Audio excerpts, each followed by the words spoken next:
bring the meeting to order. Has everyone had a chance to look at the minutes? I think Mr. Belmore's name is Spelled wrong, yeah. spelled incorrectly. It's close, but Couple of not other quite. things here. It's Belmore. Yeah, tell me what I spelled wrong, because I'm happy to. There's a couple of them here. Under number 4, Richard Belmore is M-O-R-E, Bell, M-O-R-E. 1, 2, 3, 4. Backwards here. How'd you spell that one, sir? B-E-L-M-O-R-E. Thank you. Thank you. And it's also on the top of the next page, I don't think it's Melmar. I think you're still talking about Mr. Belmore? Most there? likely. Okay. Gotcha. I think Dr. Drake is with the Department of Pesticide Regulation, not Extension. And entomologist is a little bit different. That's spelled wrong, by the way. Oh, yeah, that's etymology. Huh, he's a word doctor, too, apparently. E-N-T-O-M-O-L-O-G-I-S-T, He probably is. entomologist. And Tim Drake was with the pesticides. How do we say that? This DPR, Department of Pesticide Regulation, I do believe. Yep.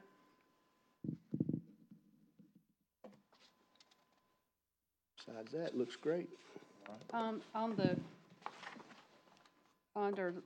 the last page, it's Bart Garrison Oh, yeah. Arena. We got to turn to the third page of Bart Garrison. I don't know if it's Arena or Ag Museum. I don't know. The arena belongs to Clemson. The Ag Museum. It's the Ag Museum. It's not the Tia arena. Garrison is the arena. That's correct. Yeah, that's the museum. So that who? What? Tia Garrison's the arena. Right. And that's the Ag Bart Garrison is the State Ag Museum, in fact. So if I took off, just said Garrison, that would help everyone? Well, it's Bart Garrison. Bart, Bart B-A-R-T? Garrison. B-A-R-T. Yeah, Ag Museum. It's Ag Museum. Oh, it's Ag Museum, gotcha. Yep. I forgot to turn that page. Thank you, Debbie. What was it on the mind? Okay. A lot of great discussion last time.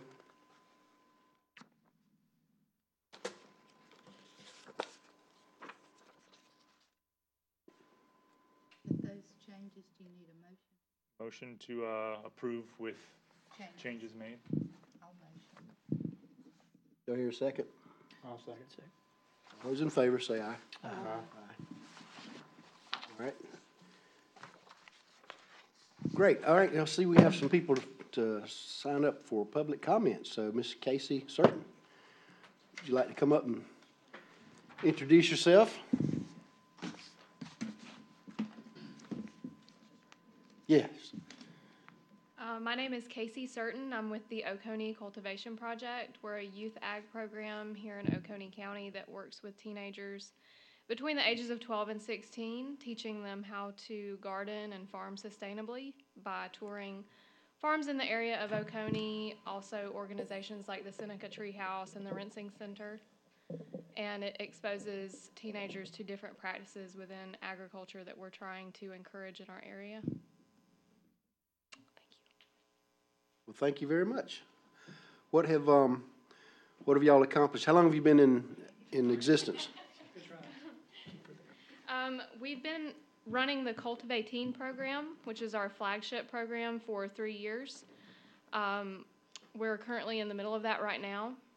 To give you an example of what we did this morning, we went to Clemson University and used one of their greenhouses to do seed starting for our cold weather crops. And Dr. Christina Wells led them in a discussion on what does the seed look like, how do we activate the seed, and what type of care does it need while it's in the greenhouse. And she let them adopt plants from the greenhouse afterward. Do y'all work with local schools? Right now we don't have a partnership with schools. We're just functioning as a separate entity. But we do reach out to different organizations or individuals who are interested in participating as what we call classes. We will come and visit your farm and you lead a class on your specialty. And then we also do workshops where the teenagers, who we call crew members, create a finished product that they get to take home or contribute to the program, like a pollinator garden. How many students do you have? Right now we have 12. Okay. And it's a pretty diverse group. We have 6 students from the DAR school in Tomasi Salem. We have 3 who are from the same family. 2 are visiting from North Carolina right now and are staying with an aunt. And then a couple more who just found out about our program online. Do you have a sponsoring organization?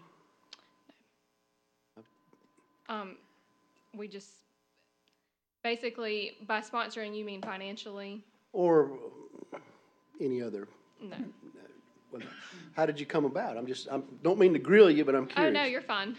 I just want to learn more. It's great. Sounds great. So about 4 years ago, my friend Mandolyn Bright and I were discussing, I don't want to give you a long story, but discussing people our age who were not as excited about living in the area or who were feeling a little disillusioned with life. And we were trying to figure out where that stems. And part of the reason we think folks our age were missing out on opportunities in Oconee was because they had not met the network of people who live here and who make this place such a great place to live, that have a variety of skill sets and hobbies that contribute to our county and make it a great place to live, and it's very vibrant. So we were trying to think of how can we get teenagers who oftentimes end up making poor decisions now that affect them later in life, and how can we connect them with mentors that are not necessarily connected to the school system, because sometimes during the summer the school system is not as involved necessarily with youth programs because it's not in session. So we were trying to think of a summer program where kids could get connected with mentors throughout the county that were not necessarily connected to the schools. And we just kind of bounced around ideas. We found a couple of projects that had worked well through food. And because we seem to be such an agricultural resource in the area for the state, we decided to stick with that, and we've proceeded to follow a seed to plate model.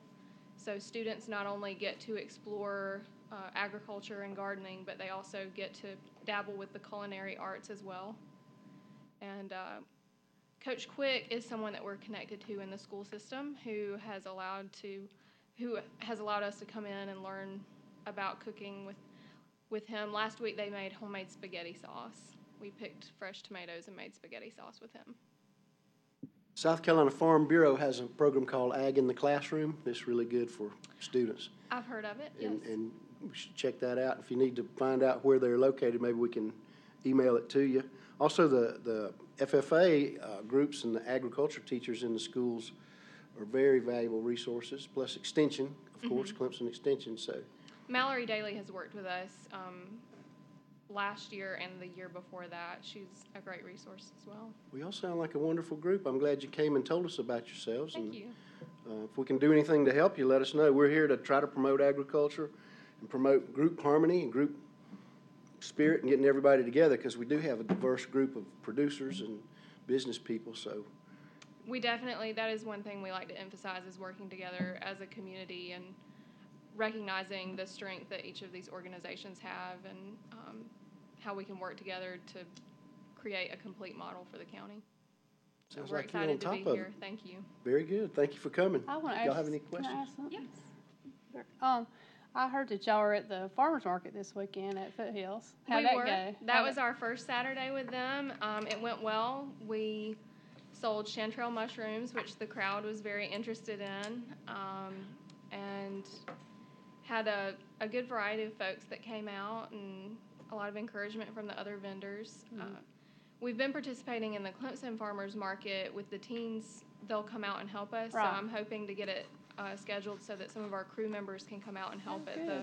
I was on vacation. Usually I'm there. That's Okay. why. But I saw you were there, so I was excited. Yeah, they had a great time. I do mushrooms too. So. Yeah, So, that was cool. I'm glad y'all had a good experience though. thank you.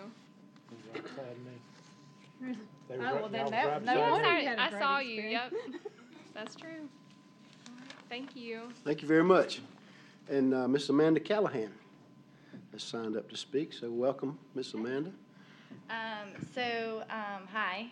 I'm Amanda Callahan, and I have some additional changes on the minutes from last time. I'm like reading through the minutes, and I realized that it says on here I was here last month, and I was not. It says Christiana of Caliwood Farm. She's not connected to my farm, and I'm from Caliwood Farm. I was meant to do, sorry. I It's okay. apologize. That's why I had that on. Oh, my name is Amanda Callahan. I am of Caliwood Farms, and we are a breeder of old spots, not Christiana. She breeds Cooney Coonies, but that's besides the point. I had to Google what she was saying. There I you apologize. go. You were Googling. She raises Cooney Coonies, and we work with Christiana. We actually bought one of her boars, and we'll start a very rare heritage cross of old spots and Michons. Only one other farm down in Florida does it, so we're really excited about the first litter here in South Carolina on the ground.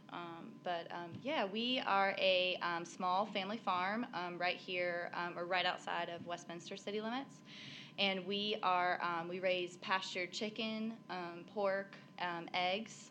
And we are an animal welfare approved farm as well.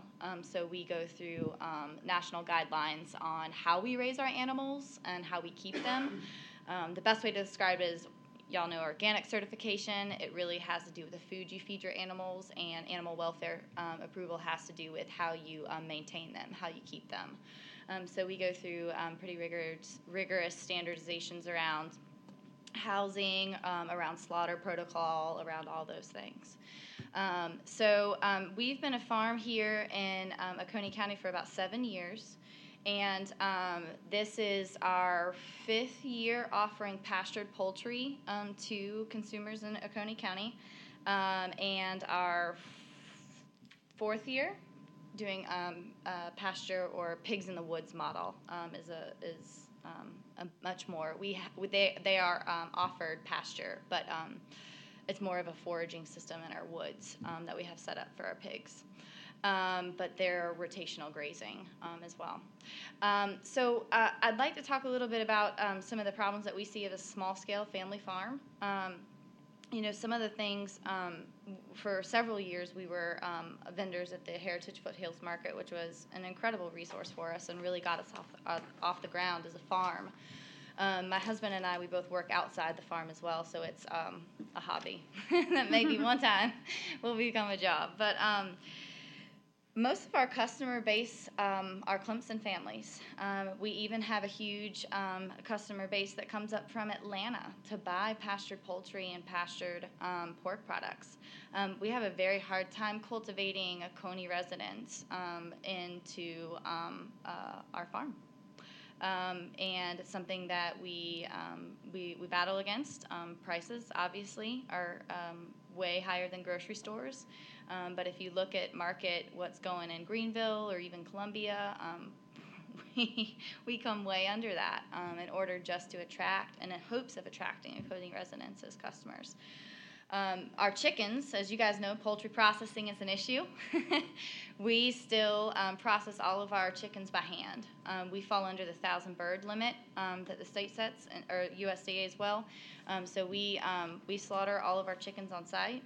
And then our pig processing, we have two sites technically that process pork in Oconee County, but they don't offer it to the way that customers want their pork done, right? So they skin the pork. We want our skin on the pork, and they don't cure bacon. So we go outside of the county to provide a level of cuts that customers really want. That business goes outside the county. We'd love to be able to stay here in Oconee County, but nobody offers what we need to be able to do to provide local residents with local pork products. So that is Caliwood Farms. Exciting news for Caliwood Farms. For those of you guys that know us and have worked with us, is in the spirit of trying to chase Chattooga Belle Farms and their agritourism, the beautiful model that they've set up. We're going to open a brewery on site, a small brewery that will and be obviously featuring a lot of local farm products that we'll be putting in beers and brewing here in Oconee County. And I'm trying to create a nice little farm to visit. Set up a nice little brewery distillery tour in Oconee County. Come, we'll get a little bus going like all those big cities. But that's really an exciting piece of what's happening here in Oconee County. And I think, one of the things as the Ag Board to stay notice of is there'll be some really exciting legislation being introduced, certified SC, our certified South Carolina breweries for brew houses. And I think that this is going to be really important for agriculture here in Oconee County. What it does is it says that if breweries in the state of South Carolina source their ingredients, 60% of their ingredients from local farms, they can have a certified SC beer, and they can start self-distributing. And so this is huge for small breweries and for farms. So what it does for a farm that's already growing barley, corn, wheat for their animals and wants to make more profit off of barley, wheat, if we can get this set up so that breweries in South Carolina can start purchasing from local farms, get that certification of certified SC, we are setting up huge cash crops in a different way farmers have never seen before. Here in South Carolina. Putting in a malt house will be another big piece of that. The funny part is that one of the big malt houses that we purchased from is right up in Asheville. And guess where most of their barley comes from? South Carolina. So I think there's some really exciting things on the horizon in terms of agritourism, in terms of some beer, in terms of agriculture, and marrying all of those things. So thanks. How can we help? You can support that piece of legislation when it comes out, and you can come have a beer at my farm when we open. So you mentioned agritourism. You're definitely on board with your farm being a site. Mm-hmm. One of the things we came up in discussion last time was that we're having a hard time getting enough farmers to sign up so that we can post and publish. That's right. And bring people there. Yep. So tell your friends and neighbors, and that's one of our challenges, is try to get people to sign up to host. So I'm glad to hear what you're doing. Yeah. It sounds great. Yeah. Sounds like you'd like some advertisement. Yep. We do too. We've come up with an info, I forgot what you call it, an info letter. It's got a fancy name. But anyway, we've tried to make it visually appealing rather than just a dull brochure. And so we've come up with this, and we're going to talk about it a little while later, but somehow we need to get you on there. Yeah. We're probably not on there. Didn't know about you. Yeah. I didn't. Why don't you write us a little description or a little narrative or something, and maybe some numbers, if you Will do, can, sir. size or number of animals or acreage or dollars. And those numbers, I think, are powerful. Excellent. So that's why we've tried to show numbers here. Will do. So, sounds exciting. Thank you. Can't wait to visit. Y'all have any questions? I do. Please do. Who is introducing the legislation, or do you know? I do not know, and I'm not sure that there are names attached to it quite yet. There's a group of stakeholders involved in the process, and I know that there are several folks who are gung-ho about it, but I'm not sure if it's to that stage yet of a name holder for the bill.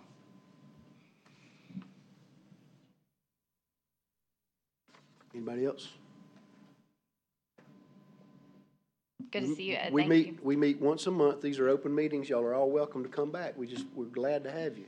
We came. Debbie, man, she's been telling us, you gotta come. Word of mouth. I'm like, Word of Debbie, mouth. what do you want me to do? She's like, just come up and talk. That's right. Just come. Word of mouth is a powerful advertisement. Just know that we're all for you. Thank We want you. you to succeed Thank you. in the utmost. I think she's doing a great job. I've been following them for several years, and I've gotten to know the family, and they're doing a great job. Man, my parents moved up here and bought Sister's Restaurant. Yeah. I've got, Oh, sorry. remind me sometime when we talk, I've got a brewery connection for you. Awesome. My nephew's a brewmaster in Charleston, Oh, fantastic. and he's probably on that board that's pushing that legislation. Oh, yeah, I'm sure. Yeah, I'm he sure. was he was like the president last year, so I'll That's have to awesome. check to see what his status is now, but Very cool.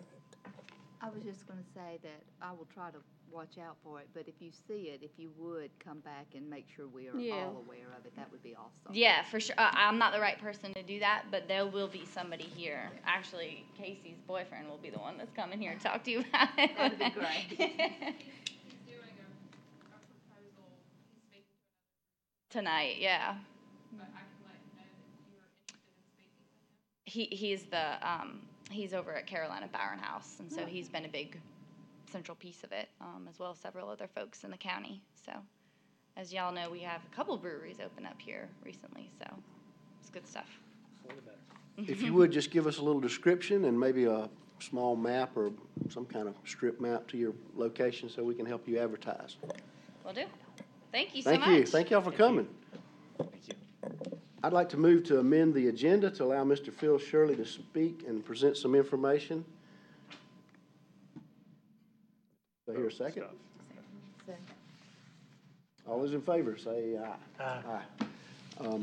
Right quick, before we, come on up, Mr. Phil. Do we need to, move to amend the minutes according to what she just added?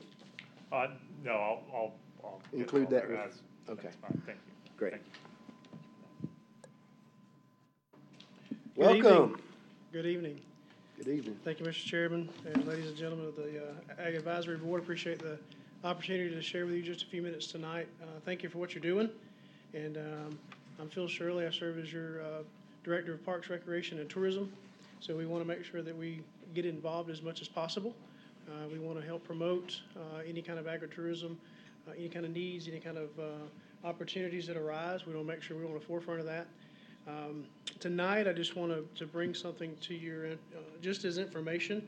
I know Les McCall, I think, spoke to you guys last month from Lake Hartwell Country, or maybe 2 months ago. I'm not sure what it was. But we have been partnering with Lake Hartwell Country, with Les, Clemson Extension, to try to get Oconee County on the Ag and Art State Tour.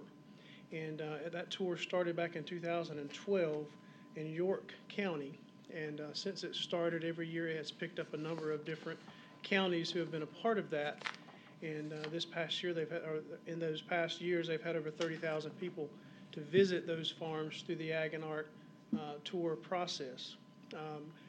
What we're doing in our partnership is we're working with Ed at Stugabell and with Stan DeVos at the Century Farm for September 22nd, 23rd. I gave you an infographic that we've put together, and it's just got some different data on there.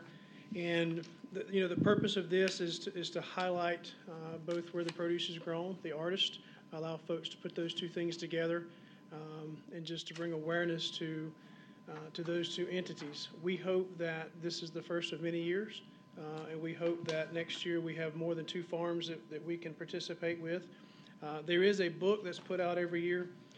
The Ag and Art Tour is normally the month of June, but here in the western upstate, a lot of our harvest time is in the fall. So as we began talking, we wanted to make sure that we highlighted that as much as possible. So we're looking at the fall, and hopefully by getting this started, we'll have multiple farms that participate next year and be able to be a part of the statewide book that goes out. So as this begins to move forward, you'll hear some more about it. I know Lake Hartwell Country is going to put up a little bit of money to assist to get this going. We're going to make a proposal to use some accommodations tax money to help get this first year kicked off in hopes that it continues to grow as we move forward. So this is just as an awareness information. I wanted to share it with you. Certainly, if there's more farms that want to participate as we move through the future years, it's as you look at, 2012 was 1 county, 2013 was 2 counties, and then now there's 12 counties participating. So it's continuing to pick up across the state, and we want to make sure that we highlight our agriculture and artists as well here in Oconee County. So I'm not going to go through. You're welcome to read the data. I'm not going to go through all the entities, but the data is on there. September 22nd and 23rd, we'll be working on that as we get closer to the fall. What can we do to help? Right now, get the word out. we want this to be successful. We want folks to get out and enjoy it. We'll be talking about how do we advertise it as we get closer. And then identifying farms that will want to be a part of this as we move into 2019. Starting with 2 farms, I know that Les has been working with you guys to set that up. But if we went from 2 farms, maybe we double next year, maybe we triple next year, and get some folks available to be able to put some artists on your property and showcase both the artist and the farm. That's our goal. But certainly anything other than ag and art that we can assist with, we want to make sure that we're assisting from the tourism side, agritourism side, the best we can. Go ahead, Debbie. Oh, I have, so funny since you mentioned that. I had several people contact me since our last meeting about the Ag and Art Tour that you're talking about, and you said that you would want to get some other farms involved next year. Your group is your tourism group, is that the person they need to talk to? The number on the infomercial Okay. leads them to Lake Hartwell Country. Oh, So Les is actually leading that effort. Okay, We're partnering on the local side, helping to provide some resources. okay, But yeah, Les will be the one that's actually identifying the farms, setting them up, putting the artists together. okay, So we're a resource and we're going to provide some money. okay. But we need your So, help not in, providing additional farms that can come through and help us in the future. Any other questions outside of Ag and Art Tour?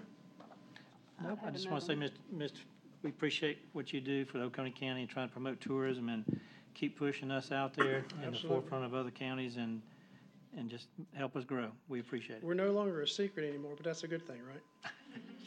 We had discussed at a previous meeting some signage for the roads, and the 150th anniversary would probably be a great time to consider that and advertise some component of agriculture or agriculture in general, whatever we want to come up with, but we'd like some signage.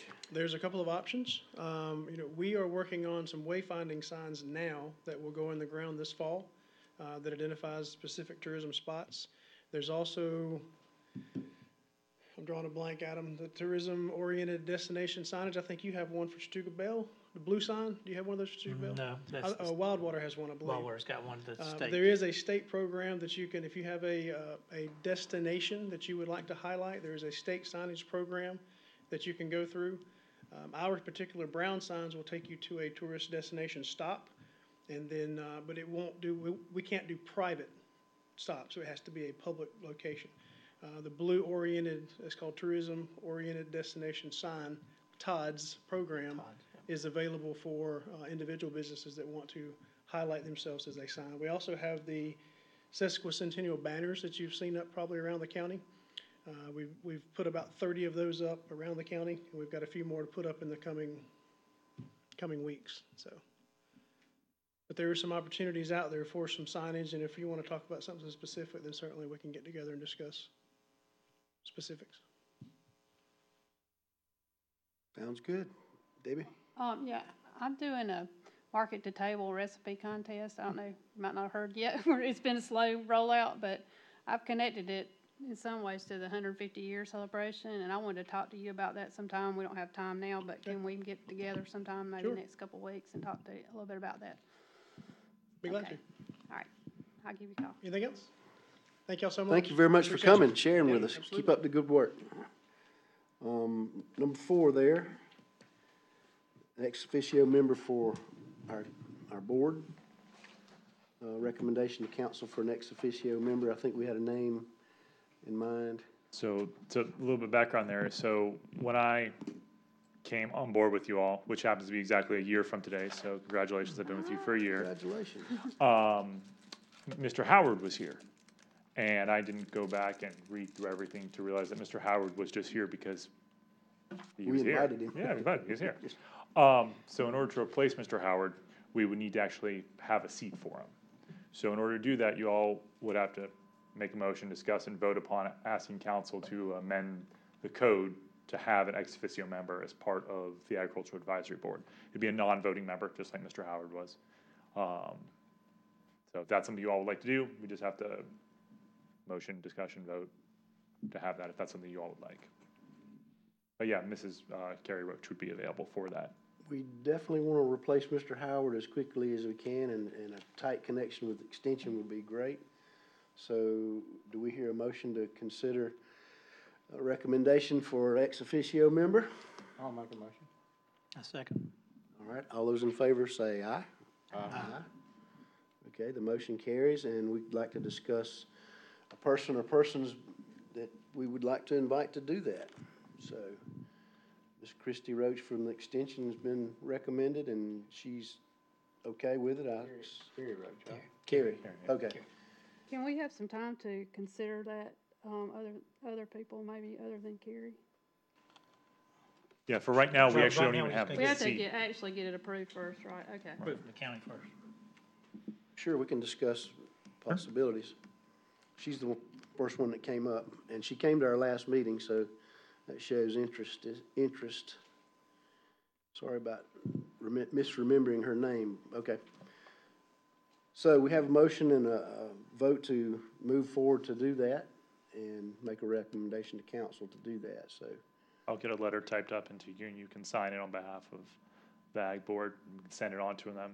So either you can present it at the next meeting that someone attends, or just send it Okay. on to them, they'll get it through, Sure, clerk okay. council. And they won't have to have a name at that time, just to approve the Just a position. spot, yeah. I got you. Thank you very much, all right. Let's discuss number 5, the listening session we had. I thought that was just, man, that was fantastic. We had probably 24 people or more, and the meeting went really long and went well because there was a lot of great discussion. So what did you all pick up from that we can act on or help with?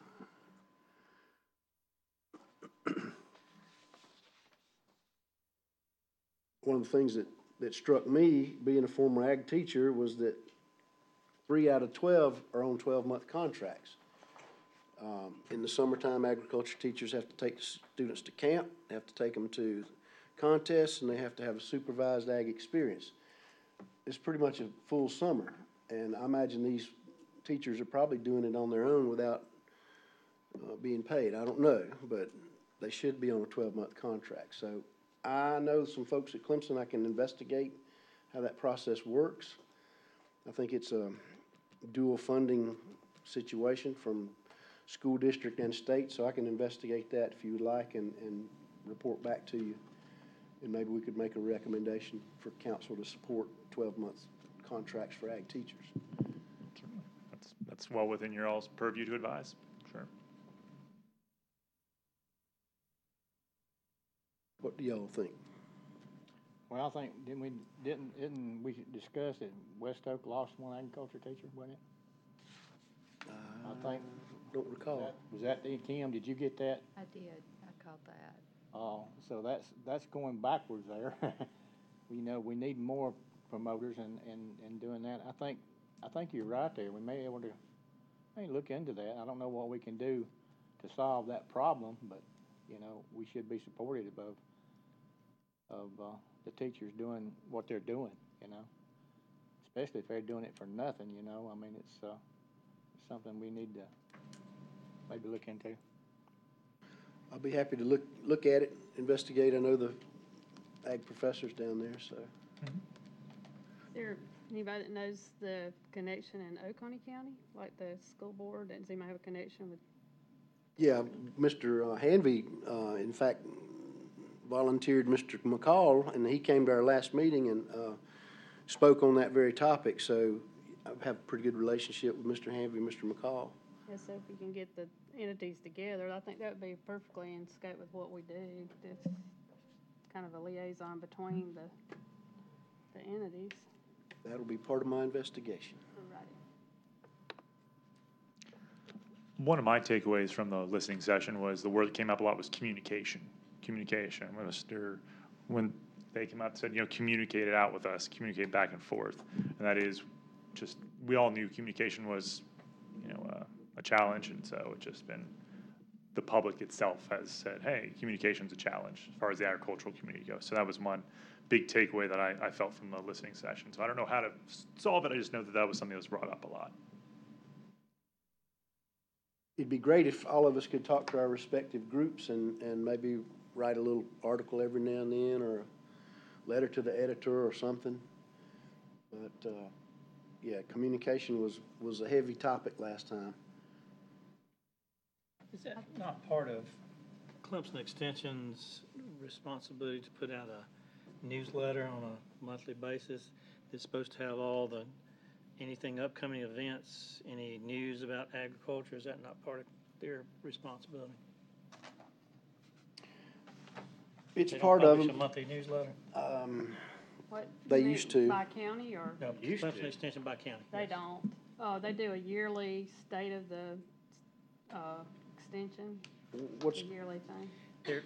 There's gonna have to be a clearinghouse of where this information, communication is always an issue. But if there's a clearinghouse where it's all sent into, to be put into a centralized newsletter or webpage, it could be just, put out that way, would be one of the best ways that we all could put it in one place. But Clemson, I think they're supposed to put out I'm almost positive, that they're supposed to put out a monthly newsletter. They used to, Yes, they used to, sure did. I think it's part of their responsibility. Criteria. I've been seeing some about the forage and cattle and weeds and things like that by one of the agents. The trouble is, a lot of agents cover 5 counties, 3 counties, like a cattle agent covers several counties. And the forestry lady that did such a good newsletter years ago has left, and so she, but yeah, we'll I think check it's their that out. responsibility, I'm almost positive, that they put out ag newsletter on a monthly basis as far as their.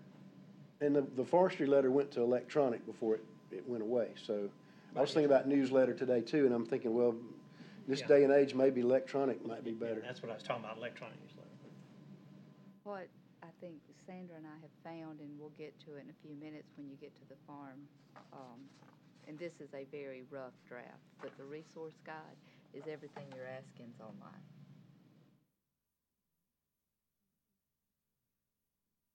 For the most part. I know what you're saying. It'd be nice if it would be an email or something to that's where what- you could get.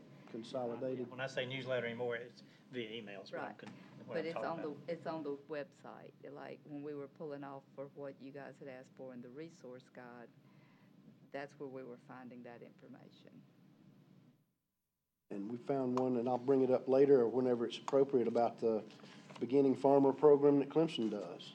Right. Did we forward that to you? You saw that? We found it online, but, I mean, yeah. It came to us in a message a week or 2 ago, and I said, oh, this is what we're talking about, so I hope we forwarded it. If not, we will. All right. So, one of the questions I was asked is, Appalachian Council of Government would be interested in the number of blueberries produced so they can work with us on whatever it is they want to do. So if we could find out how many blueberries are produced here, that would be wonderful. We could pass that on to those groups. Now, they do a monthly crop report, the extension in Oconee County, and that should be available.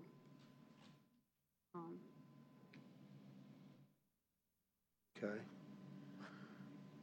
Would anybody like to research that and bring it to us or send it to us? I'll do that. Or can we just, okay. You want it specifically for blueberries or just whatever is available? In general, if it includes blueberries, that'd be good. We can see what else.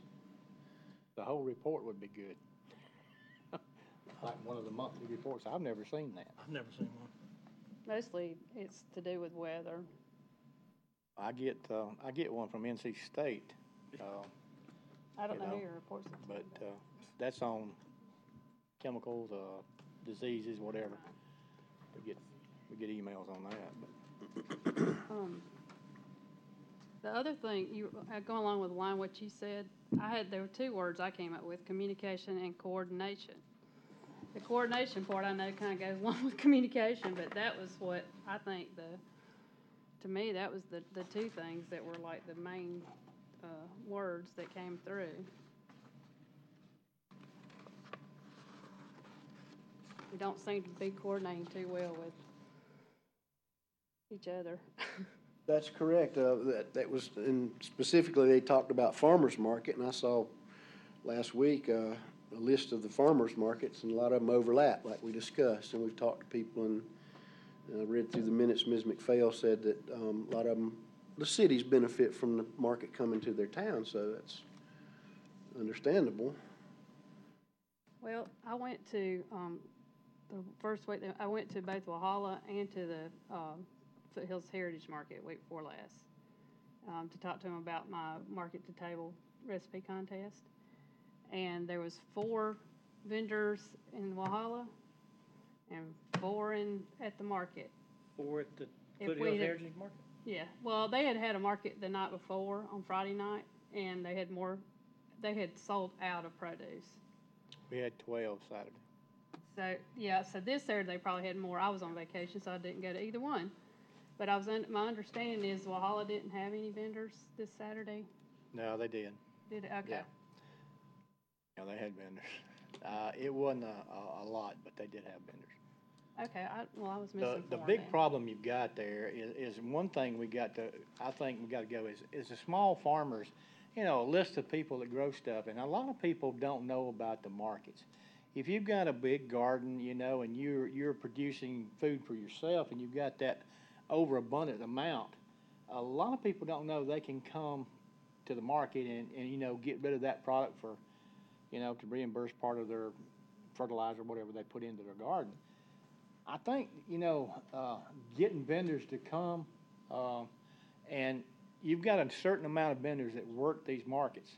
And it's like this, if I'm picking peaches today, or if I've got, a lot of times I'll take beans and squash or whatever, if I've got whatever I've got left over.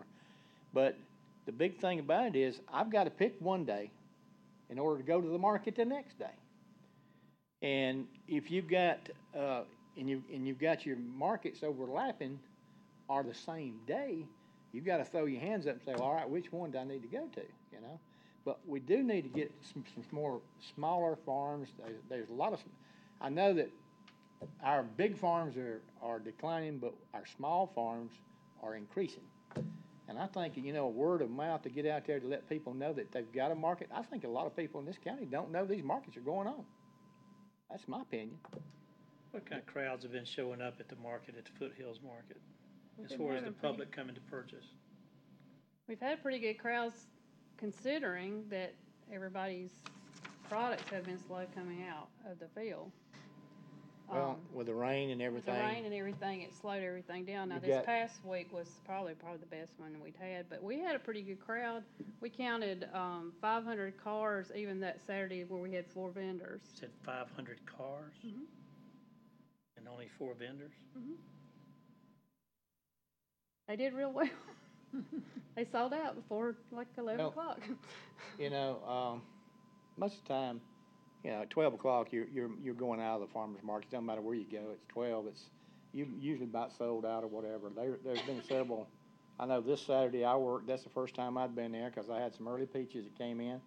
So I took them to the market and at the Heritage Market, and it was a good market. We had a lot of people. You know, and Gwen's doing a good job down there with you know, promoting it. And we had a lot. Marlene was there, and she sold out. I sold out of what we had, and people wanted to know, are you know, you're going to be back next week? You know, and I said, well, it all depends on Mother Nature. We'll be back, you know. But yeah, we're going to try to be back. But the thing it got it is, it's the same people that come every week, just about. You get a few new ones. I know y'all came, you know, the first time. I guess that was the first time for the Heritage Market for y'all, which is great. You know, we've got a lot of that going on. But I tell you, the markets is I just don't think we're getting enough small people there. I think they think, you know, and if you ain't got the vendors, people are not going to come anyway. So, Doug, do you think that by having the city markets on the same day, that we're diluting the markets on that one day especially, instead of centralizing it? somewhat. I think you've got the local markets here in Walhalla, and from my understanding, Walhalla Markets is doing pretty good. I've talked to 2 of the vendors that was there at the Walhalla Markets, and they did good with what they were selling. I think you are, but you've got a certain amount of people that can't make it to the Heritage Market, that come to the Walhalla because it's close. And I think, walk by, people that walk up, or they'll, get a church bus, they'll run them up or something, whatever. But I think you've got the different clientele coming in buying a lot of times, at the different markets. But you do have some of that that's, well, we're gonna go down here because there's more to choose from, I mean, that's what it comes down to. I was reading this one in the paper the day after the Independence Day. It's first Thursday at the market to take place today in Clemson. It was it was advertising they'd move the market from Friday to Thursday to accommodate some other event. But holy moly, the products they have, it's quite a few products. And they have several Oconee County people sell down there. We went, you can't go you went 2 weeks ago, or? Mhm. And They have 5 or, maybe, there were more people from Oconee County than Pickens County. selling there. that's another issue we have. And that's what I'm trying to look, we also have some that go to Pumpkin Town. But that's Saturday afternoon. And sometimes some go to both, the early morning and the afternoon on Saturday. Farmer's gonna go wherever he can sell his goods. Exactly, And that's what he should do. but And Or we, she. And I think that's what you were referring to, that the Clemson market, probably the reason they're there is it attracts that higher end crowd that will pay for those beef products and it's worth their time to go.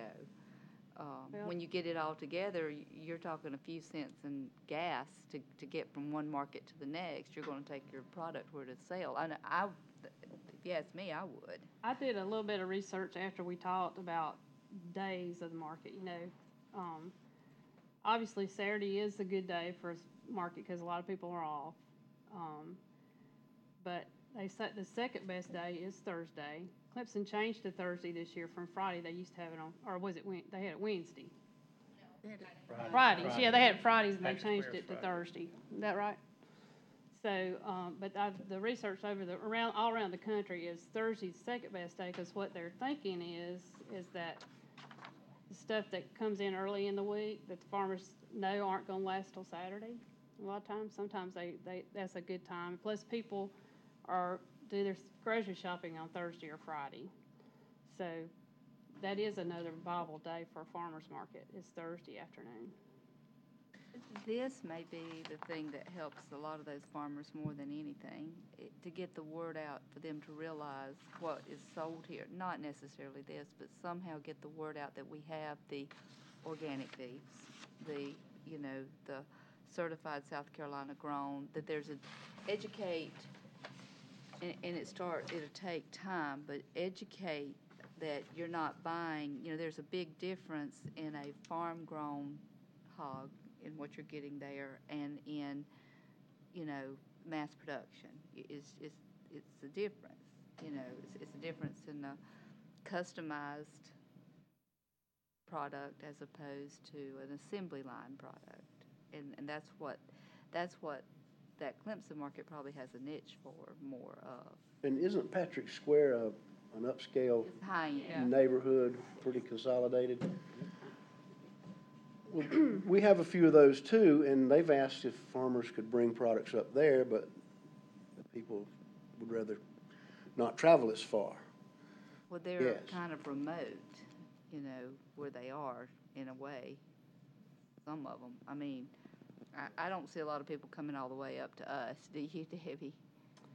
Well, I believe, this is what I think. I think if you don't have vendors, like you said, that come to the farm market, wherever they come from, if you don't have anything to sell, people aren't going to come. Right. It's going to fizzle out. If we dilute it by having, 4 markets on Saturday morning, we're not going to have the vendors at one place. People are not going to go like I did from one end of the county to the other for farmers market. Right. It's not going to happen. Now, somebody else I saw at both markets, but they're like me. They love farmers markets. So I think if we could get some coordination between markets and between. Yes, ma'am. She knows what I'm talking about, don't you? Would you like to speak? If she could get some coordination, I think we might see some results. While she's coming up, I noticed the variety on this thing has got seafood, artisans, crafts, healthy cooking demos, live music, product demos, et cetera. It's got a wide variety of events. I was going to say, basically the past month, I've been at the Clemson Farmers Market selling the produce that our teens help cultivate. Clemson's Farmers Market has a diversity that I believe Oconee could create if you weren't watering it down with multiples going on. So at Clemson, you have baked goods, you have seafood, you have vegetables, you have fruits, you have artisans. And so the location is obviously ideal because of your demographic, and Patrick Square is very well developed. But the diversity of the people who are there as vendors is what is drawing in a large crowd as well, because you can do a one-stop shop. And so if the farmers market, like the Heritage Market, was able to do one day and then Walhalla was able to do another, and all of these vendors could go to both if they chose, the people who cannot make it out to the Heritage Market because of transportation or because it's not well developed yet, they could still go and see these vendors at Walhalla. Because you're right, having to choose which market you're going to go to, if you don't have the manpower to send two people, you're like, well, where's the demographic going? Who's going to buy the chanterelle mushrooms? Who's going to buy the squash?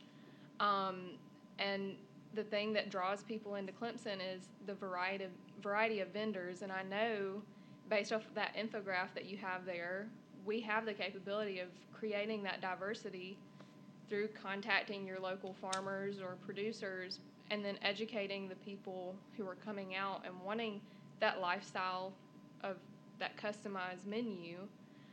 Something that I ran into, this is my first year doing farmers markets, is the education behind what you know, if you're going to sell baked goods, there's you have to follow safety protocols in your kitchen, et cetera.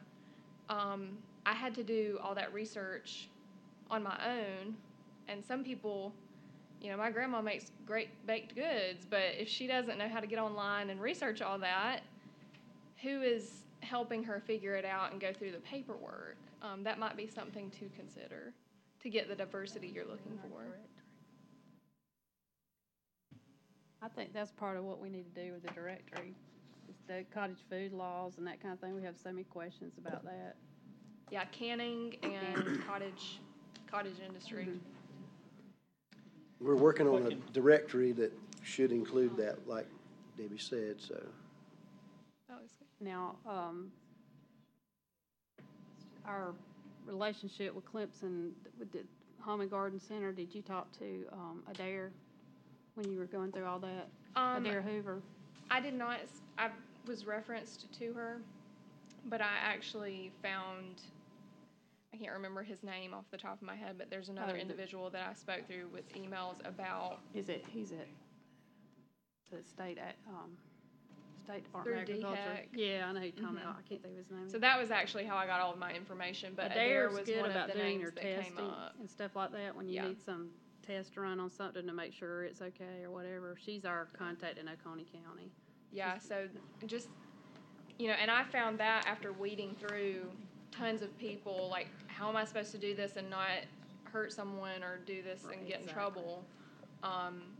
So something as simple as your directory where you're adding this and I don't know how you plan on distributing the directory, but making sure that average Joe who has an excess of produce, who wants to make an extra $1, how do we get that to them as well as the farmers who are actively searching for the information? We talked about partners, cooperation, coordination. Market partners for this market are the City of Clemson, Patrick Square, Clemson Area Chamber. For a complete market schedule, directions, and vendor information, visit the clemsonfarmersmarket.org or Facebook. So they've got some pretty good advertisement. And that'll go back to the communication thing, I Yep. think you guys mentioned earlier. That's what we Thank need to work you. on, for sure. Okay, Thank you. thank you.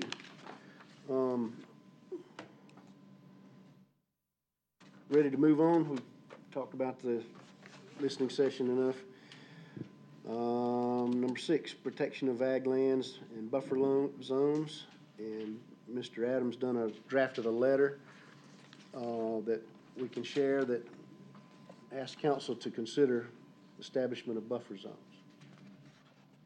So if I may, the next Planning and Economic Development Council meeting is in October. That's that's probably the best course of action to get it up there.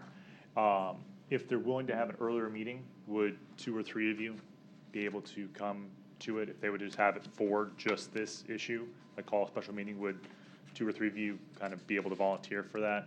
I don't have any sort of dates or times. I haven't run it up the flagpole yet. I just wanted to ask you all if we kind of hurry it up. Sure. Awesome. So, all right, that's just what I wanted to know. And can we share the letter with the members? Of course. Did you happen to have it with you by chance? Yes. Okay, cool. I'll send out everyone emails of it. I don't have my emails being wonky right now, but I'll get it to you. Okay, I will dig for it while we discuss marketing and advertising of the Ag Advisory Board, number 7. One thing I wanted to say about the protection of agricultural lands, I think we heard loud and clear in the listening session. Whenever we do make changes, we need to make sure that those changes, or recommend, let me back up and start over. We cannot make any changes, but if, as a board, we are going to recommend changes, I think we need to be mindful, as the cattle farmers were discussing, of how it's worded, because we don't want to go backwards. And actually, I had went back and found where, whenever they were starting the zoning, that they've already adopted, and it's already in the plan, a number of those ag lands are already protected. Is this not part of the planning and zoning? Because I was given this as part of it whenever you go through. Is that not right, Mr. Hollifield? I think so, under ag, Yeah, there's a number of culture. setbacks already in there, because one of them is on there, because we looked at it long and hard when we were dividing property, and that is how many houses, how many homesteads you can have per acre of land or on the farm. Like, who would build where? Like, were we dividing property where kids could build and still have farms? But you still had to, on the zoning issues, if you'd done that on the farm. Right. You had to cut that acreage off, and it come out of the agriculture Right. zoning, And it comes out, and it's taxed totally separate. totally separate. Now, right now, ours is together. When they get ready to build, they'll have to pull that out. But what I'm saying is, a lot of that on protecting ag lands some of that work is already done, is what I'm saying.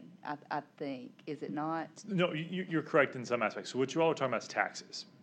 And that's for cutting that ag tax out. That's zoning. Right, So you can still have a house and have it zoned ag. in right. there. And that's what I'm saying. I know we're talking about two different things, but what I'm saying is, within that, our county has already put in place some of those boundaries, some of Sure. those setbacks. Those are setbacks on your property. If it's zoned agriculture. If it's zoned that's what I ag. was If saying. it's zoned If agriculture. Only if it's zoned agriculture. Right, Or TRD, right? If you're under traditional rule or anything else, right, then it's No. not protected. it's not protected. But if it's zoned ag, it is protected. And that's, Somewhat. is that not what we're talking about? That's my question. Yes, Pretty much. you would have to go through and have that area, whatever the minimum Right, acreage is, zoned to be agriculture, and Right. enough people to agree to do that in that area. I just saw mine. So by myself. that's in place. Right, You're right. right. So that's my question. So what are we doing about protection of ag lands? So what was voted upon last time that you all spoke about this was that you have a farm and it's however many acres. And right next to it, and it's zoned ag or traditional rural development, it's kind of in my head as well. It's putting it out there since it's such a large part of our ag lands in TRD. And your neighbor, who is not in agriculture, decides to sell off and subdivide and put in 50 tract homes. Right, Which is their right. There's issues with where you can spread your manure, where you can spray. There has to be a certain distance. So you've had your farm there for 100 years, and someone comes and builds a house 10 feet off that property line. it pushes your farming business backwards. Right, exactly. So And the, that's, the yeah, idea is to push, not push, but to keep the residences a little bit further away from your active farm. Yes. okay, so we're just putting in another, that's what I wanted to make sure I was understanding correctly. We already have some in place, but what we're looking at is protecting it even more. Almost like, now, within that, did we not also discuss, impact fees? I didn't discuss impact fees now. No? Okay. Just the setbacks, Yes, ma'am. okay. What I'm thinking, Kim, is what we got now is you got, just like Adam was saying there, if somebody came in and, you know, you had agriculture property here and your neighbor's agriculture, you know, and some other circumstances, they sold theirs off Right. to a company that's gonna bring in, you know, a paper company. Let's use that for example. Right, You know, paper company may come in there and your farmland. See, right now, there is no zone free, which is most of Oconee County, there is no protection for farmland. gotcha. So that's So, what we're asking for. This way, if they're within gonna that. build come in there with that plant, they've got to come, for what they're doing, when you set it all up, they'll have to have a buffer zone to where they can only build so far from the property line to protect the agriculture land. Gotcha. What the beauty, On their property. the beauty Their of property, it is the setback is on them. Yes, Yeah. that's the- Right, but It doesn't that would affect the have to farmer. be put on, like, would that not have to be put on the control-free zone in order for that to work? I imagine it would apply to, and this is just, we haven't worked out any of the nuts and Right. bolts, whatever, and that's something that we can also do. What I've seen from other counties is that they have for residential, the setback, so using Santa Barbara's, which is the one I looked at, and they're like a $3 billion a year industry. They have a 100-foot setback from a property line back. That's a huge setback if you want to do anything next to ag land. I wasn't gonna think I'm quite that bold to go recommend that size, but, yeah, it would be pushing it back just far enough so you don't lose that sprayable, spreadable area. Keeps people's bedroom windows away from your poultry home or what have you. Gotcha. Okay, The setback now is only 10 feet. And so if it pushed it back to 50 feet, that would be beneficial to the farmer, maybe not so beneficial for the landowner. But it'd be beneficial to the farmer to set it back. so 50 they feet. couldn't build right up to the fence line? Correct. Gotcha. But he Okay. could take that area and make a garden in it. Well, they cut the grass, whatever. Take a little advantage of the overspray. Whatever they would like there, but not the other, I gotcha, okay. But right I now, was it's just in advisory format. Nothing's been Right. put before planning commission or council or anything of that nature. It's Because still, we really can only advise.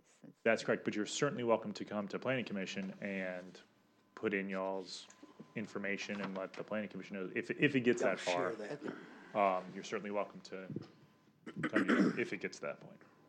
Gotcha. Okay, I'm circulating a letter, asking for that from council, and we'll move on while y'all read the letter. We're gonna go to the ag directory and talk about it and what's been done, if anything. Oh, homework. A lot's been done after that.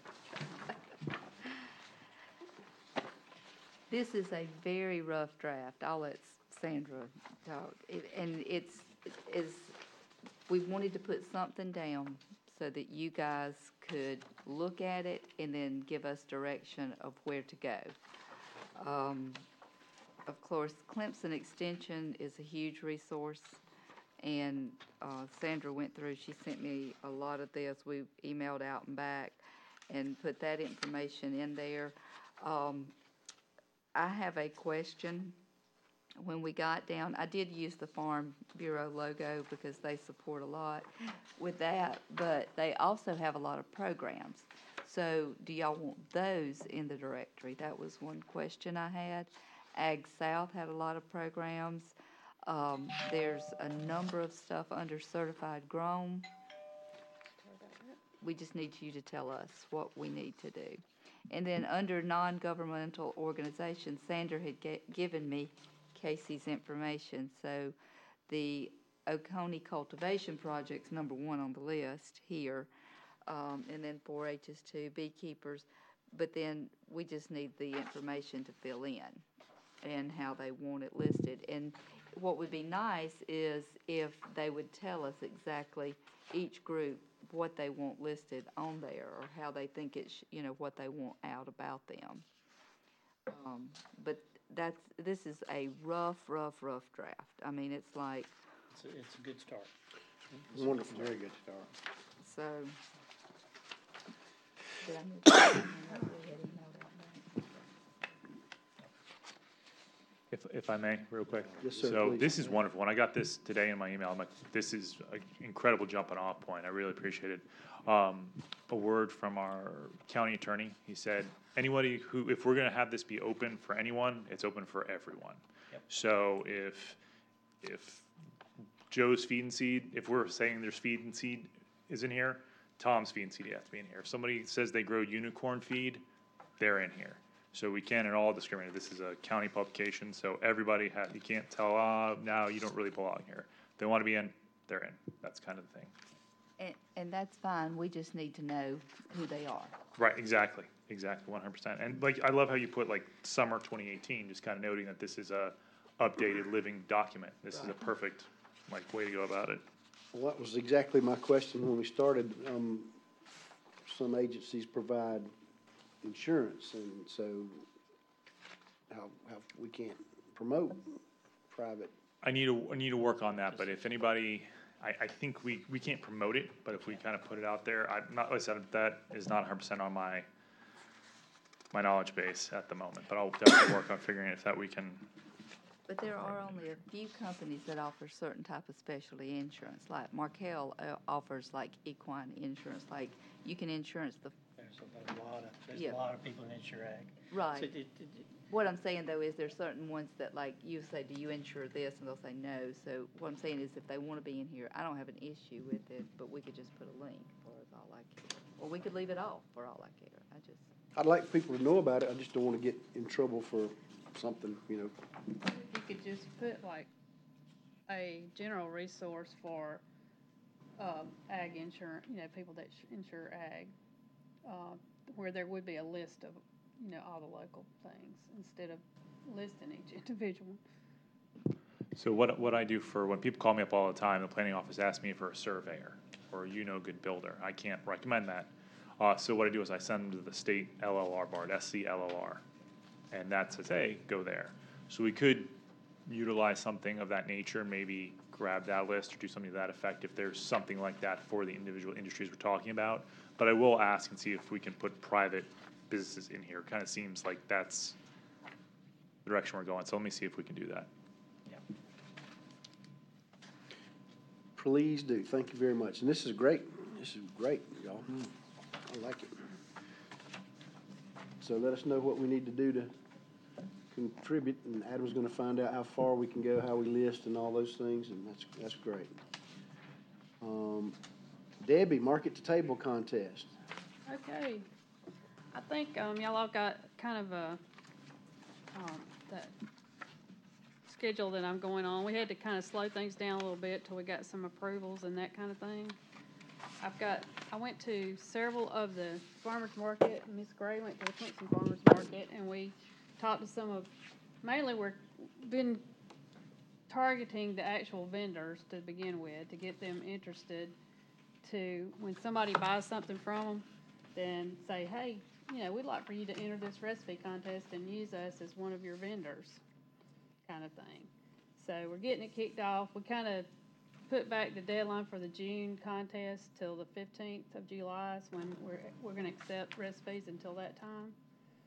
And then we'll go from there.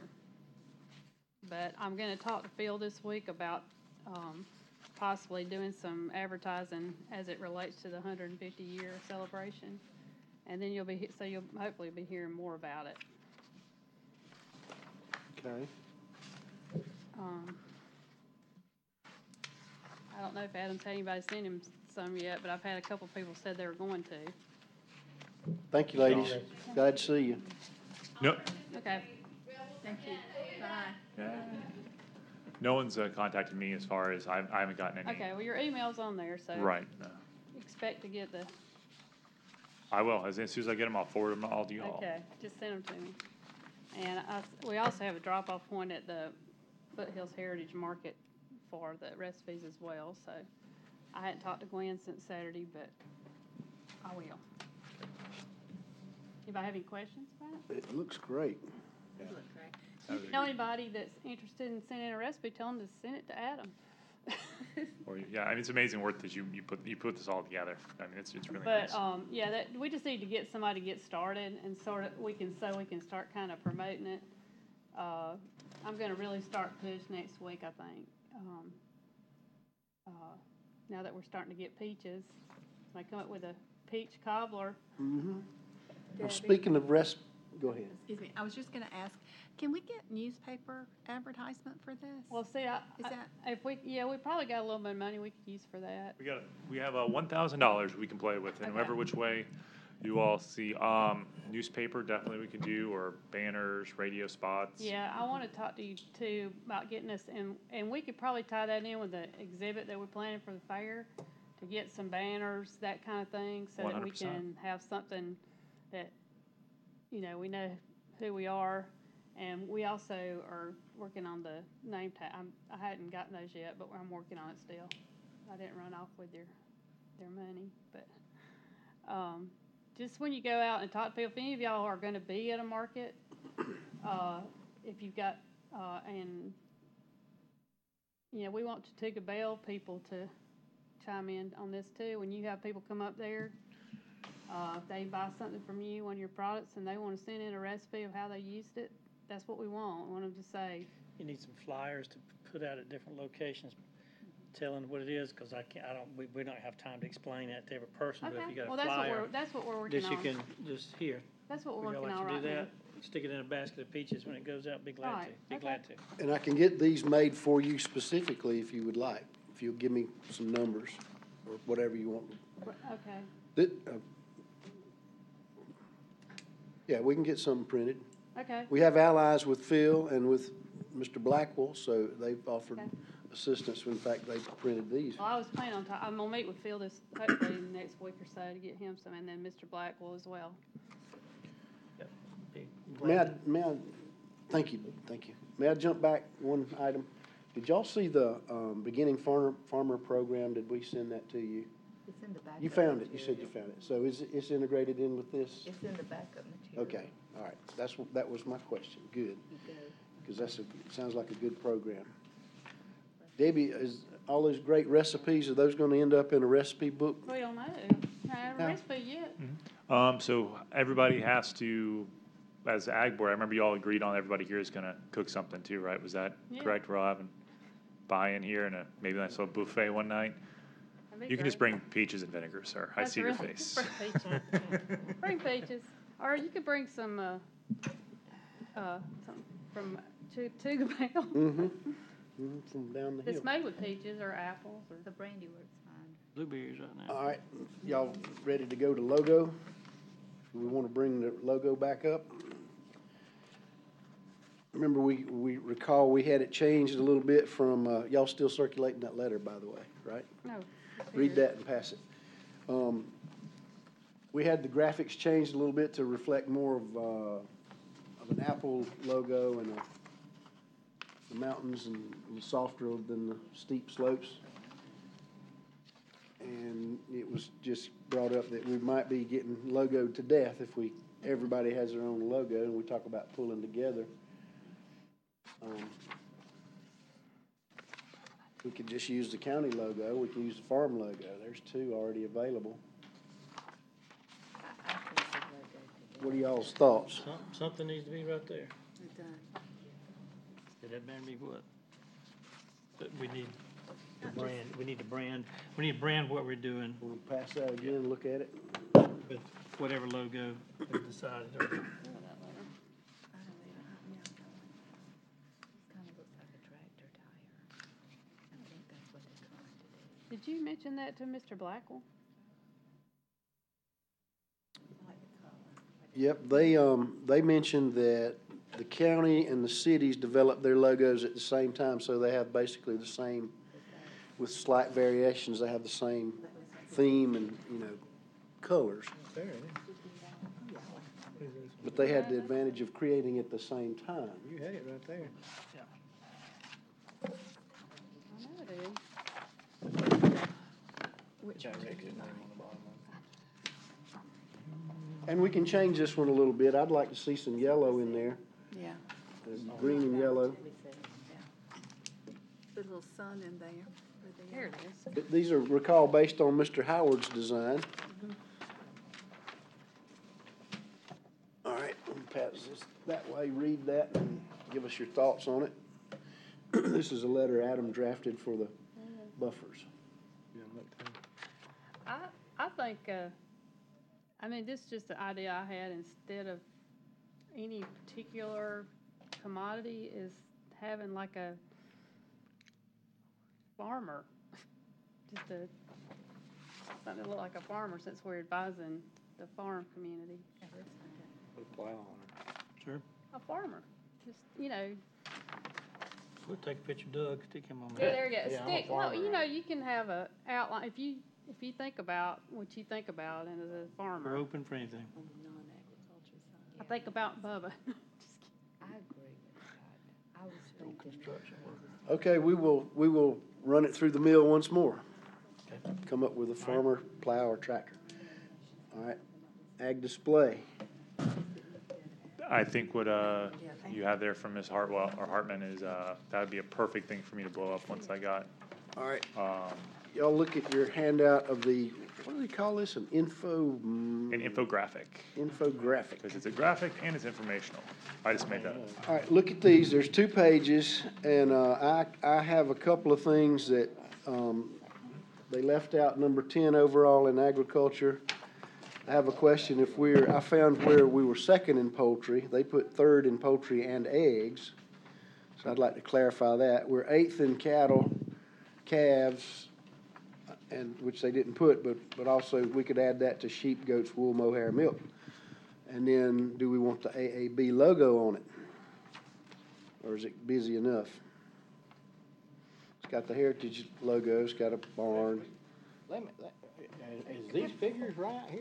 on this These are one? pretty close, these are what we gave them. 184 farms in the county that are organic certified? 5. No, 5 Five, organic. there's not 5 though, there's only 1, right? No, there's, Oh, no. yeah. 800 No, farms we got across some the county. vegetable farmers that certified organic. Really, I'm not familiar with them. We have one beef, There's only one bee. one See beef that? farmer Okay. that's organic, but there's quite a few vegetables. I found that in one info, it was 2.37 million or something instead of 2.6, but, I mean, And as 2, far as Two hives point go, six that's is not correct about the ma'am, hives, about beehives, that's not correct either. well, give me the corrections and I'll pass them on, please. That's the thing, nobody know. They won't tell See, you. that's- They won't tell you. Yeah, that's what it How said many for bee- the- well- They won't tell you what, they This- have any hives? Yeah, it just, they brought that up and we had that listening thing, I mean, that, a lot of them didn't wanna give them what they had, didn't wanna tell them how many bees they had. Most, Well, it's the not agriculture necessarily, census is, in Oconee County, we as a committee need to encourage farmers to properly fill out the ag census. Sure. Because otherwise, you will not, and we will never have true numbers to go on record for something like this unless they do. And if you don't have those true numbers, you don't qualify for a lot of programs that's out there. That's right. That's the big thing, so. But Well- I've preached to them all the time, but they will not fill them out. I saw something in, Fine. It's like voting. You can't get everybody to go vote, do you? no. But like, for instance, the beehives, what they were talking about is location, but as far as numbers go, that does fluctuate, but, like you said, we know somebody has that many hives, just one person. So, and this is from 2007, wasn't it? Or was the last one? 12. 12, I mean, yeah, 2012 I'm last. sorry. This one's supposed to come out this year. Well, I think, especially beekeeping, it's doubled since then, at least. Well, But it has all over the country. but it's a start of something, Right, and with the but- information that is currently available, because you can't just guess at it. No. Somebody's got to pull it Well, off we of can, some we can update some of this. census record that's been produced. Yeah, I agree. We But can you- update it. Until the new census comes out, this is the current information, unfortunately, because people won't fill out the daggum things. the info I think we provided them listed the beehives on here, I saw it somewhere. But I gave them this information based on the Okay. 2012, based on what Gwen had and gave us, and that's where it came from. So the See, I looked up on the 2012 USDA had us number 2 in poultry. But they include eggs, so that may drop us to number 3. So if I may, everybody here is having edits, and I'm glad to get them to Ms. Hartman. If you all could maybe email me what you think they should be, kind of let me know tonight what your changes are. If you could all kind of put together, and I'll get those numbers back out to you all for everyone at a second check. But anything that you know, for instance, Ms. Alexander just brought up the Century Farm number, which is not 15, it should be 23, I believe is what you're saying. So we can do that, and you'll just give me the edits. I'd be happy to get it back, because I have to get a digital copy of that anyhow, so we can make that happen. Okay. All right, do the edits and get them back to us, please. I like that. But it does look pretty sharp. Yeah, and that's something you can hand out, I like that. and it's quick. I can make a 18 by 36 poster that hang it on the wall, or ask council if we can put one in here. I mean, that way everyone looks at it all the time. Right there by that quilt. That'd be great. Perfect, I can certainly ask that question. Let us refine it, hone it, make it as accurate as possible, and we'll do that. Yeah, that sounds great. Number E, 150th anniversary activities.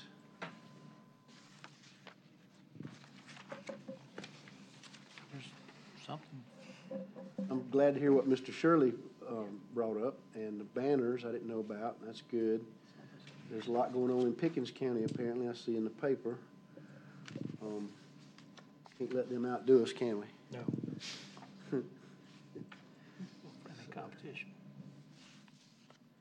I saw somewhere about T-shirts, or somebody mentioned T-shirts or something, I don't know. We need to maximize the effect, and here we are, half the year's gone. I'm gonna, Go right ahead. I don't know if it's the proper time to bring it up or not, but talking about the 150th year celebration. And when I was looking at this, that Ms. Hartman did, I see a row of tractors on the front page at the bottom, and it makes my mind go back to the tractor ride that we talked about early in the year. And, you know, I still don't know why we can't do that and just shorten the version, go from Walhalla to Westminster, from Westminster to the Heritage Fair to kick off the fair with tractors, with a tractor ride, and all the farmers that want to participate, but that'd be another way, you know, to try to promote agriculture in the county. But that's just my idea. When I saw those tractors lined up on the page there, it would be, unless somebody somewhere in the county has niched it. I've talked to some other ones in different areas, and they're still all for it, for the county. It's a great idea. So that's something I'd like to present again, and either, because it needs to happen soon, because this is July. And October, when the fair kicks off, is what dates, Miss Debbie? 29th of September. September? September. End of September. September. October, September. last week. Last week of September. Last week. I like it. I think we should do that. That's a tremendous, Well, I think the problem was The issue is us sponsoring that insurance and kind of spon- We event. can't sponsor it. So it was the other way around. It was like if you all wanted to individually, independently, outside of this board, wanted to put it on, that was something. I believe the Farm Center looked at insuring, and it was quite expensive to insure a tractor ride. Well, they were talking about that, but I don't think that's necessary when we have a bike ride in Oconee County, or we have a road run with citizens running down the highway. Who insures them? Who insures the bicycles when they run? And we have all these bike rides in Oconee County. Who insures them? Okay, so it's an individual participation. The individual is responsible for their self and their tractor. Is that the way I think we need to present it back to the county attorney, because who sanctions all those things that go on in the county?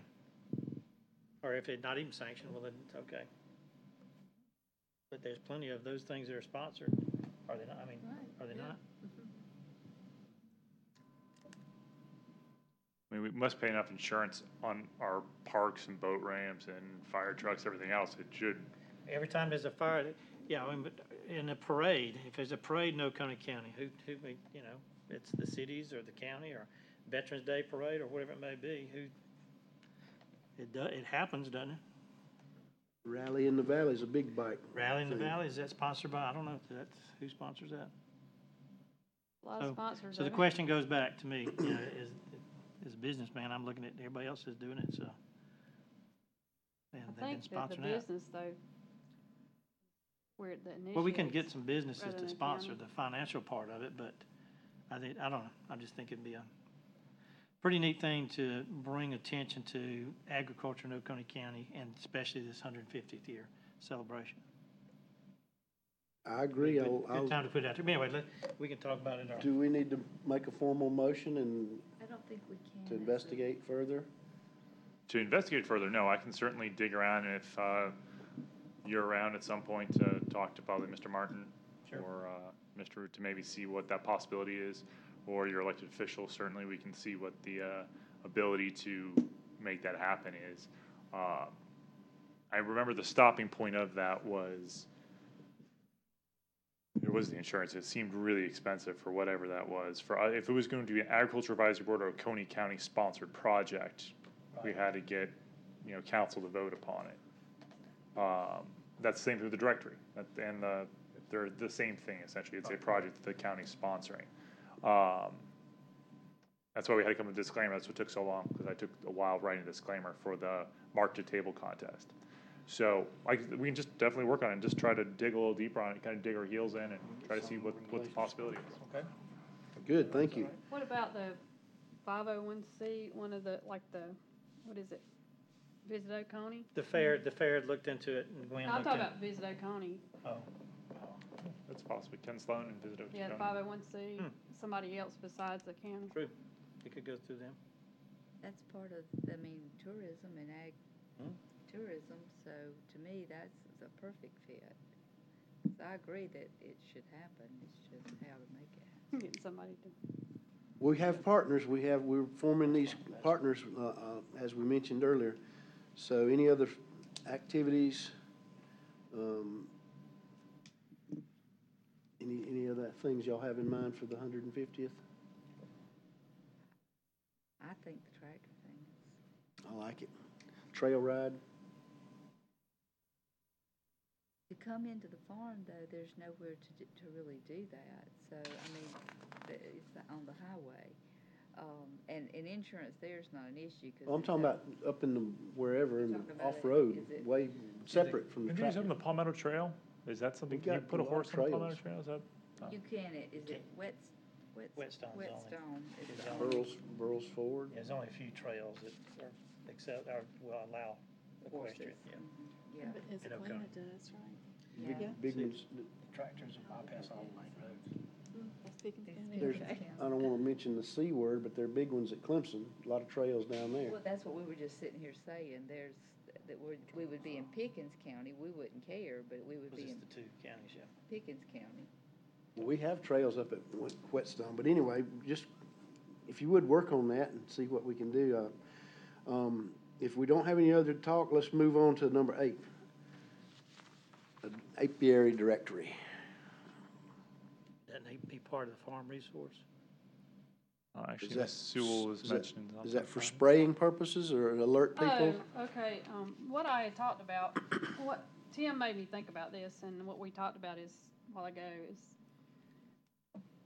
I think the fear of I guess not fear, but the concern of the, beekeepers is that they're registering where their hives are, the location of them. There's several reasons why they want to make sure that, it's kind of like when the thought of somebody having to register every gun you have. You know what I mean? It's that same line of thought. It's like Who's asking them to register?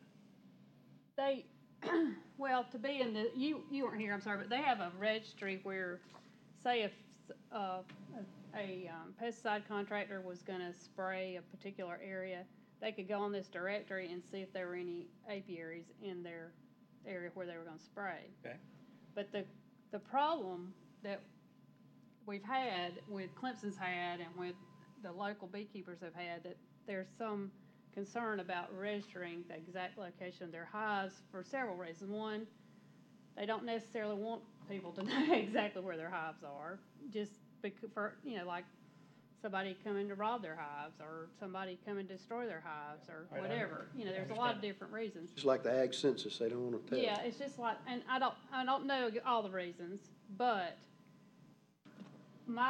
and also, I'm not sure, and I need to talk to Tim about this, but, or to Jennifer, but how about on the other end? How many people who are registered pesticide operators actually check the registry? And how are they encouraged to do that? And my idea was, and like I said, I want to talk to Tim about this and somebody at Clemson to see if maybe Oconee County could be the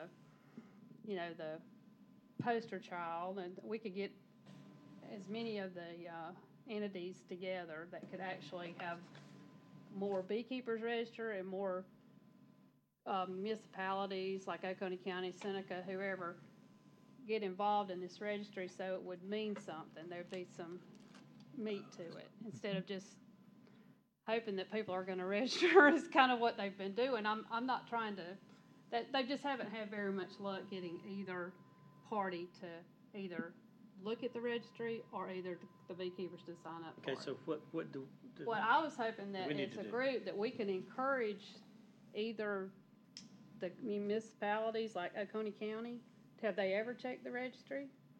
If they're gonna, I don't think they've sprayed them. Haven't the Seneca ever checked the registry to see if there's any beehives registered in Seneca? Well, just education, just let them know that there is a registry, because Yeah, I was just hoping I that was we never could- aware that there was a registry. See, that's what I'm saying. Yeah. Most people aren't. And somebody brought up the other day that, you know, You might have some hives on your farm. Where is the registry? Where is it Yeah, filed? it's through Clemson. And I mean, not even is they come and talk to the beekeepers about it, but it's kind of like, somebody mentioned that they didn't even know if it's appropriate to have bees in the city limits. So the county doesn't spray, so yeah, it is They're out in the appropriate. they can have them in the city limits. I didn't know, okay? Sure. Somebody asked me that the other day. Anyway, Clemson it's a long story, but Okay. you can. All right, so So I just education thought is all we need. if it was something that y'all would be interested in is trying to be the liaison between the entities is basically as a group. I think that's something that is within our, and like that we could be a test county or something if we can work it out with Clemson and maybe the Beekeeper Association. Debbie, is the emphasis on the beekeeping or is it on the spraying? Because really, I mean, pesticide spraying, people who have sustainable farms that don't use any chemicals need to know that. I agree with you, and that's one of the things I wanted to talk to when I talked to Tim. Mhm. That's why I wanted to talk to y'all first, really, to get an idea if you were interested in pursuing this. Because, and it's not even people that are sustainable, people like Doug, if somebody came in and Ariel sprayed the pond next to you, it might screw up your spray schedule too. So it's really everybody. well, let me ask you this, if y'all have a list of the beekeepers, are 90% of their hives probably located on their residence? No, A high percentage? no. Okay. That's, See, the thing is, I mean, like I'm saying, it's not, they're not trying to be necessarily, well, I guess they are in some ways, but like the guy, Richard, I understand.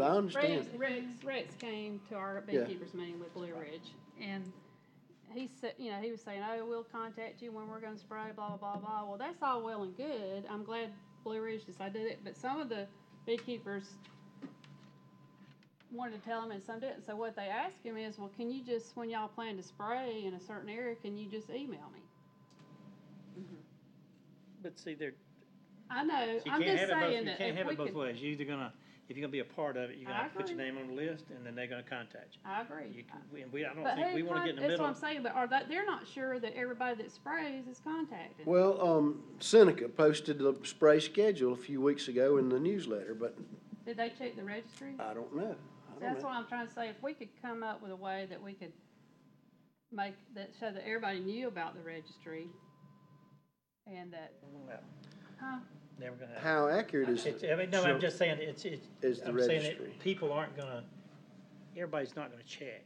No. Every beekeeper's not gonna look every week, every sprayer's not gonna contact every person, as much as it sounds like a really good idea, but I don't know that we want to be in the middle of that Well, debate. that was my question. I guess communication and coordination is, they like There we go. ask people to publish the spray dates and ask people to read the paper or listen to the radio, however it's put out. That's it, I saw it and I don't keep bees, so, but I noticed the schedule's there.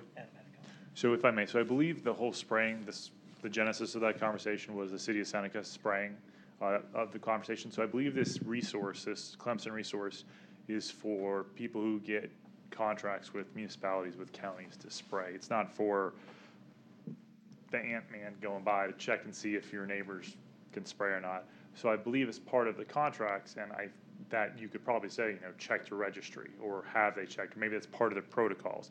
I don't know. The county has not sprayed mosquitoes. They have sprayed herbicides on roadsides, which could affect organic farms.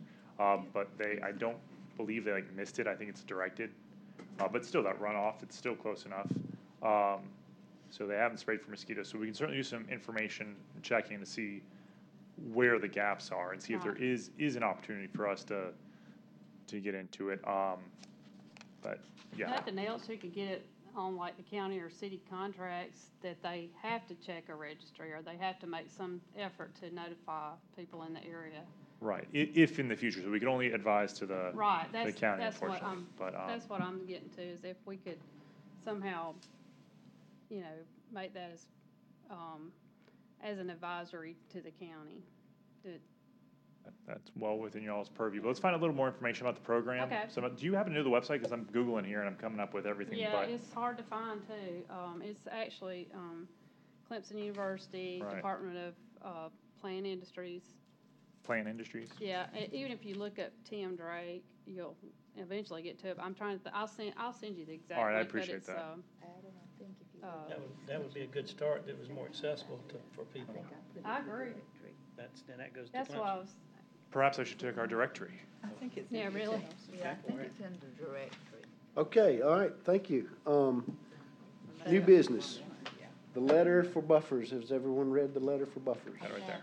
And he's got it. Does everyone approve of the letter? Do we need to vote on it? You all already voted on it. You just showed that to everyone out of a consistency. It could just be a smiley face at this point. They already voted on it. Okay, all right, Um, good. We like, I do have a question though. So the farmer rancher listening session, I think, went rather well. I thought it was great turnout. We had good feelings on it. If we want to do that again, our next meeting is August, and the one after that is September. So we could, if you all wanted to, do something like that at the fair. If we want to kind of do have this meeting at the fair, if that's something you all want to do, I could jump on working out the logistics of that. So. I think Doug commented on maybe having it at the fair last time. Well, I'm not so sure at the fair. I think right here is a kind of a little more formal, and, we got the microphones where they can come up and speak and we can listen. People get together here. I know if you go to the fair, you got everything going on, right? Is that gonna be a distraction when you can get them? And I'm just thinking, this is more professional right here, to me. Now, that's just my opinion, so. But I think that we need to have another one. We need to contact some other people. There were several that couldn't make it at that time. And we did have representation from a lot of organizations and different farmers. And I know there's some other farmers out there would like to come and, maybe get up and speak, just informal. I think it's very informal for us. I think I learn a lot. I learned a few things that, that they've got on their mind. Some of them have, just like with the bees, with the setbacks that we talked about for the protecting agricultural land. That all kind of came out of this listening session. Anything else? I think we need to hear from some other people. I mean, we had a lot of it represented as far as all aspects of farming, but I think we still need to have a few more and have another one. And maybe this time these people are going to go talk about what they did and they came in here, and maybe we'll have a bigger crowd, with more input. That's my opinion. okay. And what people want to see is that we have actually done something based on what they've asked or told us. So we need to do that. We need to do what we can to support what they are asking for. The buffers is one, ag teachers is one, Communication, agritourism, communication and coordination. coordination. There you Listen, go. when we got them in, when we had that session, the one thing that I noticed was, we had farmers talking to other farmers. I noticed that. You see what I'm saying? So there was part of that communication started right before we ever started the thing. I mean, they were talking to one another, and I know that 3 of them got together over here and we was talking about the older deal, you know, not putting that in. That's a great They point. brought that up, they was together over here conversing over it, which is, I thought was a great idea. And I think we just need to get more people here and get the farmers more involved and let them know what we got. I said, I still think that what we can do is, we just need to hear from the people out there that we're trying to support, and that's the farmers. I wish we'd asked them for their emails. Only a few that signed up provided that. And I wish that we had, Pass the sheet around. pass the sheet around for that and communicate with them a little more directly. And I did ask at the end for them to sign up if they'd be willing to be a host farm, agritourism, and I think 1 or 2 signed up. But we need to get that. I think people are afraid of like getting on like a listserv or getting Yeah, on I do mailing, too. things of that nature. Probably there's probably some ways to make them a little more relaxed I about guess that. just personal contacts with back again to our organizations, the beekeepers and the horse people and. Yeah, I think too, organics. is like, I know that the farmers that I asked to come, I think if we had more of I like the informalness of it, but if, like, say I invited, so many farmers, 2 of them were, that's somebody that I invited. I have their contact information so that I could reach out to them. You know, if we had a certain number, say if I invited 4 people, you invited 4 or whatever, and that we could start out like that, and then if they wanted to form some sort of organization that would come out of that, that might even be better. And then we could have some kind of, more of a communication between them. Y'all wanna do it here in August? Again? Or is that too soon? What about September? Or September? We could do it September and that'd still be in time for the fair. I'm wide open September. I guess so. I mean, September's, It may be, September, you it know, may be September, wait you've till. got the When's better Heritage for the Fair going farmers on, to you've come? got, we've also got the Farm Bureau, annual meeting going on, which is the supper and all. We've got a lot going Most on, farmers this are arts pretty and things going on in September. They wanna move it on back, October. well, October, November, because everybody's, We can advertise it at I mean, the fair. if you did it every 6 promote it at the months, fair, even not would be a advertise. good thing. No, it's- Twice you're a right. year, It would Joe. also give us time to Work on- answer those questions, Yes. make sure we have some we responses would to know the what's questions gonna happen already. with the Yeah. buffers Yeah. if we Yes. waited, Sure. like Bubba said, cause if they're not meeting till October. So they're not meeting till October, but you all said that if I could ask the Planning and Economic Development Committee to meet earlier, if that's a possibility. Is that who it goes before? Yeah, it would go to them first and they would send it to Planning Commission. Okay, And then that would go to council.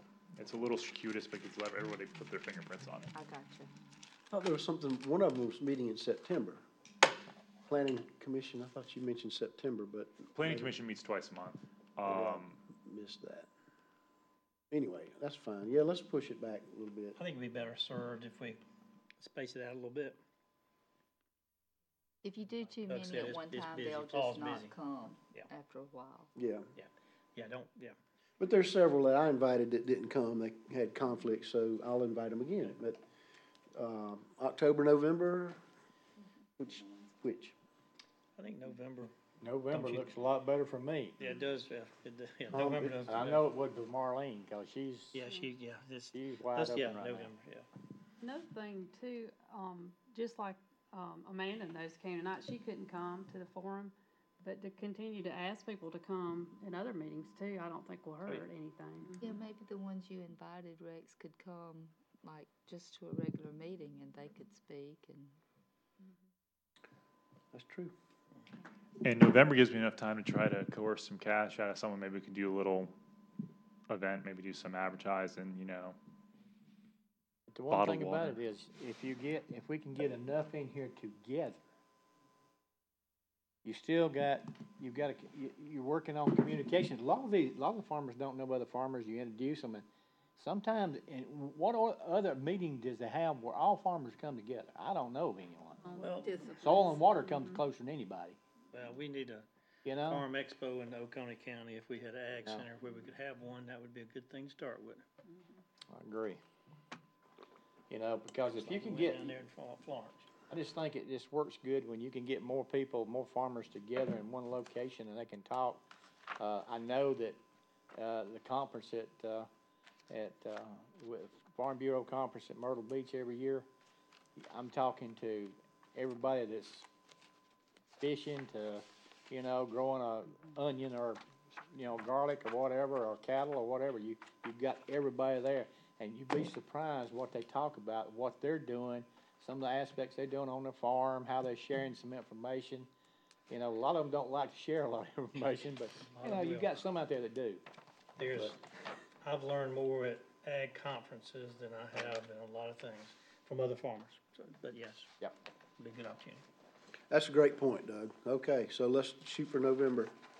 Good. Any other old business? I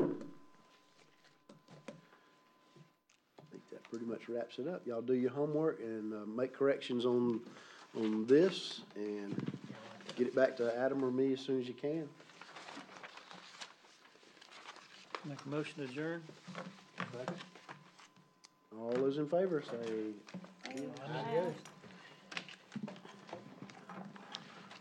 very good, very good. Good meeting. That's good.